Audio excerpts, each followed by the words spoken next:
Hi hello guys. അപ്പോൾ ഞങ്ങളിന്ന് വന്നിരിക്കുന്നത് പുത്തൻതറ ശ്രീകൃഷ്ണസ്വാമി ക്ഷേത്രത്തിന് തൊട്ടടുത്തുള്ള കുഞ്ഞ് റെസ്റ്റോറൻറ്റിലിടയ്ക്കാണ്.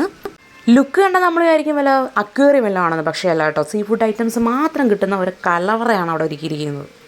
അങ്ങനെ ഞങ്ങൾ അവിടുത്തെ ചട്ടിച്ചോറാണ് ആദ്യം ട്രൈ ചെയ്തത്. ചട്ടിച്ചോറ് പലയിടത്തു നിന്ന് കഴിച്ചിട്ടുണ്ടെങ്കിലും കടൽ വിഭവങ്ങൾ ഇത്രയും കിട്ടുന്നൊരു ചട്ടിച്ചോറ് ഞാൻ ആദ്യമായിട്ടാണ് കേട്ടോ കഴിക്കുന്നത്. പറഞ്ഞറിയിക്കാൻ വയ്യ അവിടുത്തെ ഞണ്ട് റോസ്റ്റ്. ഇത് കണക്കുള്ള ഞണ്ട് റോസ്റ്റ് ഞാൻ എവിടെയും കഴിച്ചിട്ടില്ല. പൊളി ടേസ്റ്റ് ആയിരുന്നു. പിന്നുള്ളതെന്ന് പറഞ്ഞു കഴിഞ്ഞാൽ എല്ലായിടത്തും കിട്ടുന്ന ചട്ടിച്ചോറുള്ള ഐറ്റംസൊക്കെ തന്നെയായിരുന്നു കേട്ടോ. ബാക്കി തോരൻ, അവിയൽ, അച്ചാർ, തൈര് അങ്ങനെയുള്ള ഐറ്റംസൊക്കെ എന്തുവായാലും നല്ല പൊളി ടേസ്റ്റായിരുന്നു. എടുത്ത് പറയത്തക്ക കാര്യം എന്ന് പറയുന്നത് ഈ കടൽ വിഭവങ്ങൾ ഇത്രയും തരുന്നൊരു ചട്ടിച്ചോറ് ഞാൻ ആദ്യമായിട്ടാണ് കേട്ടോ കഴിക്കുന്നത്.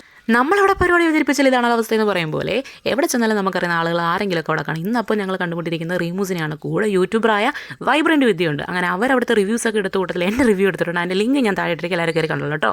അങ്ങനെ ഞങ്ങൾ തമാശയും കളിച്ചിരിയൊക്കെ ആയിട്ട് ഉമ്മുകുളിച്ചൊരു വീഡിയോ കോളൊക്കെ ചെയ്തുകൊണ്ട് അവിടെ കുറേ നേരം ടൈം സ്പെൻഡ് ചെയ്തു. അങ്ങനെ ഞങ്ങൾ സെൽഫിയൊക്കെ എടുക്കുകയുണ്ടായി. അങ്ങനെ ഇന്നത്തെ വീഡിയോ ഇത്രയേ ഉള്ളൂ. അപ്പോൾ എല്ലാവർക്കും ലൊക്കേഷൻ ഏകദേശം മനസ്സിലായി കാണും. അടുത്തൊരു വീഡിയോ ആയിട്ട് വരുന്നവരേക്കും ബൈ.